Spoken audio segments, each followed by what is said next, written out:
Bonsoir. La communion avec le Père Céleste, au nom de Jésus, par la puissance du Saint-Esprit, selon les Saintes Écritures. Aujourd'hui, nous allons parler du Créateur et de la création.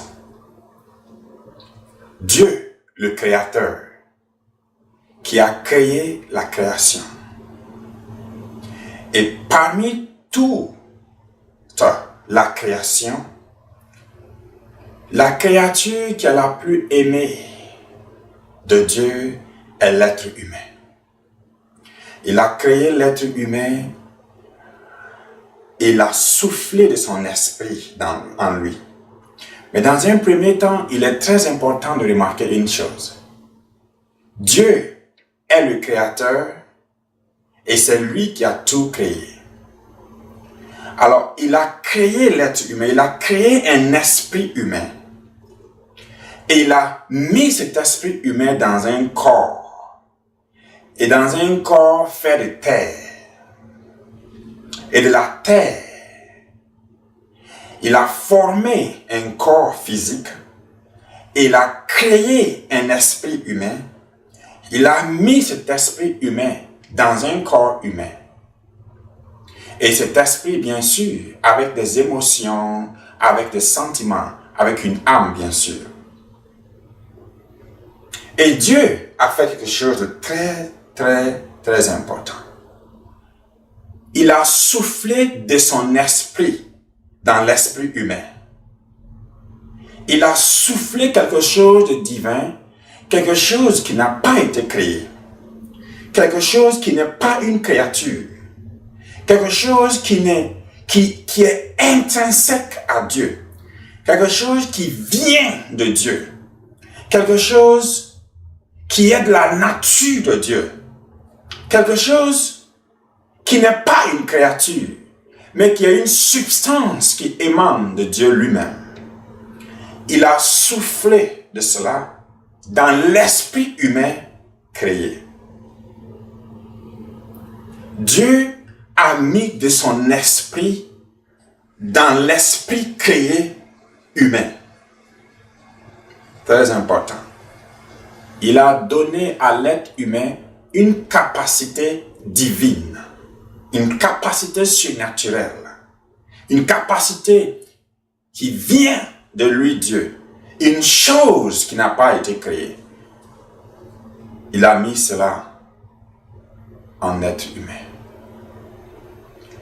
Et Dieu a désiré la communion.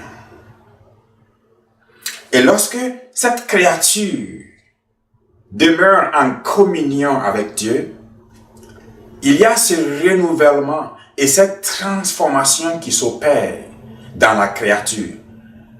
La chose incréée qui émane de Dieu continuellement et arrose l'être humain créé et arrose l'esprit humain créé. Il y a la divinité dans l'humanité, la divinité en train d'opérer dans l'humanité, la divinité en action dans l'humanité. Ce qui est divin, qui appartient à Dieu, qui est de Dieu, qui n'est pas créé, qui appartient à Dieu, qui est la propriété privée de Dieu, qui est divin. Dieu a soufflé de cette chose dans l'esprit humain. Et lorsque cet esprit humain est en communion avec Dieu, lorsque cet esprit humain est en communion avec Dieu, et il y a un échange qui s'opère, il y a de la substance divine qui arrose cet esprit humain, qui le rend capable, divinement capable, de marcher selon la parole de Dieu, d'obéir à la voix de Dieu et de faire les choses exactement comme Dieu lui-même le fait. Donc, nous parlons aujourd'hui du Créateur, Dieu lui-même et la création. Et le Créateur est animé d'un désir intense de mettre dans la création, l'être humain ici, tout de lui. Dieu est animé de ce désir intense de communiquer dans l'être humain toute la divinité, toutes les caractéristiques de la divinité, au point où la seule différence entre le créateur et la création, ici l'être humain, la seule différence, c'est que Dieu demeure le créateur qui n'est pas créé. Et l'être humain demeure la créature qui est créée. Et Dieu l'amène à l'image parfaite de la divinité. C'est-à-dire, ne soyez pas étonnés, ne soyez pas choqués.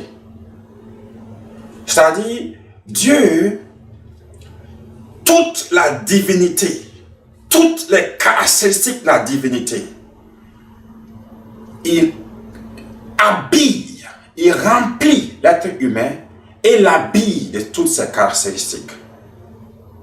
C'est cette caractéristique divine qu'on appelle Christ. C'est la nature divine qu'on appelle Christ. C'est la divinité qu'on appelle Christ.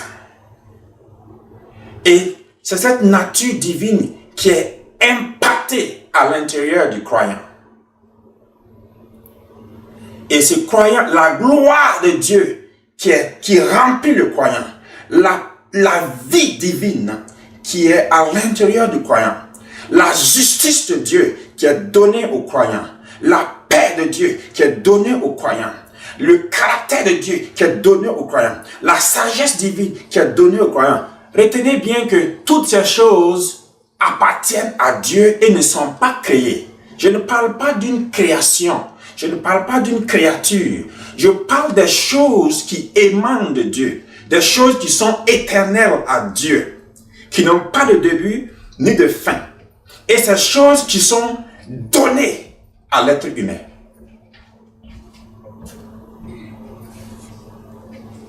On appelle également cette substance divine l'Esprit de Dieu. On l'appelle aussi le Saint-Esprit. Ici, Esprit de Dieu, Saint-Esprit, non pas une personne. Nous allons parler de la personne du Saint-Esprit prochainement. Mais ici, nous parlons de la chose, de la substance divine, appelée Saint-Esprit. De la chose divine, appelée Esprit de Dieu, appelée Saint-Esprit. C'est le parfum de Dieu, ce qui émane de la personne de Dieu, appelé Saint-Esprit, qui est déversé dans la création. Ici, nous parlons de l'être humain. Alors, Dieu veut remplir l'être humain de Dieu, afin que Dieu soit tout dans l'être humain. Il veut le revêtir de la divinité, il veut le remplir de la divinité. Retenons bien, l'humanité remplie de la divinité, l'humanité revêtue de la divinité.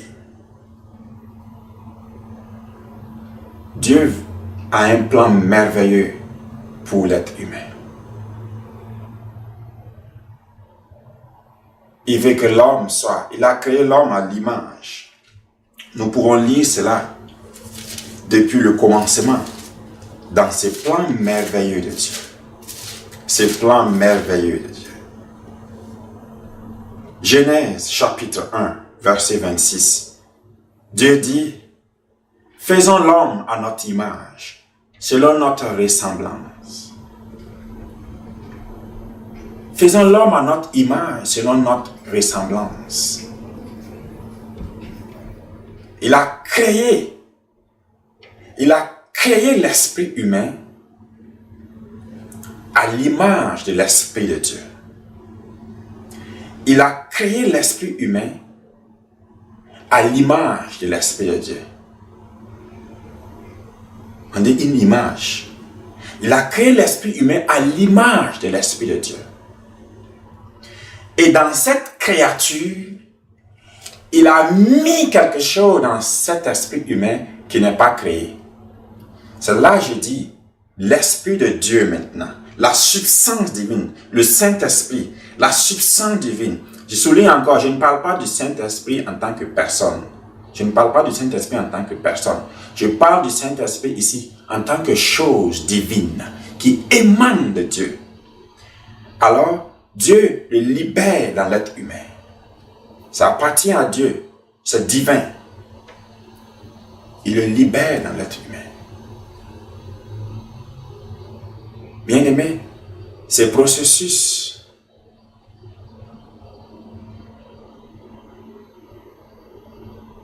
est rendu possible au travers de la personne du Saint-Esprit, qui est celui par qui Dieu communique la substance Saint-Esprit dans le croyant. Il lui donne des capacités divines pour pouvoir faire l'œuvre de Dieu. Nous allons parler de la parole de Dieu qui est une personne et de la parole de Dieu qui est une chose divine. Nous allons parler de la parole de Dieu qui est une personne divine et la parole de Dieu qui est une chose divine.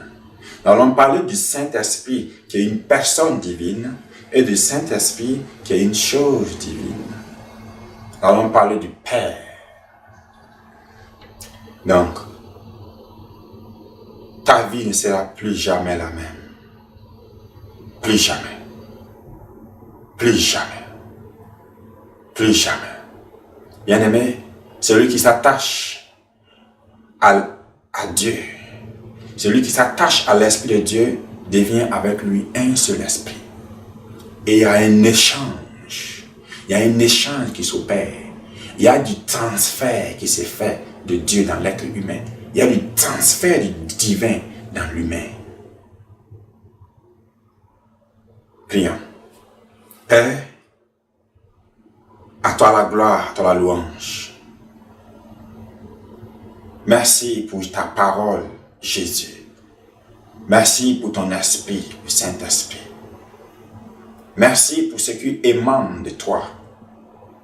Merci pour ton amour. Merci pour la transformation. Merci pour ces révélations. Merci, Papa. Merci parce que tu veux nous transformer et que nous soyons transformés jusqu'à la stature parfaite du Christ. La divinité qui habite, toute la divinité qui habite corporellement en tout croyant. Seigneur Jésus, merci. Merci. C'est l'image, celui-là que nous pouvons regarder et voir. Le modèle. Le Père qui désire nous transformer, nous tous, à cette image parfaite. Père, à toi la gloire, à toi la louange. Au nom de Jésus, nous avons prié. Amen. La gloire au Père. Au nom de Jésus. Par la puissance du Saint-Esprit. Selon les Saintes Écritures. À la prochaine.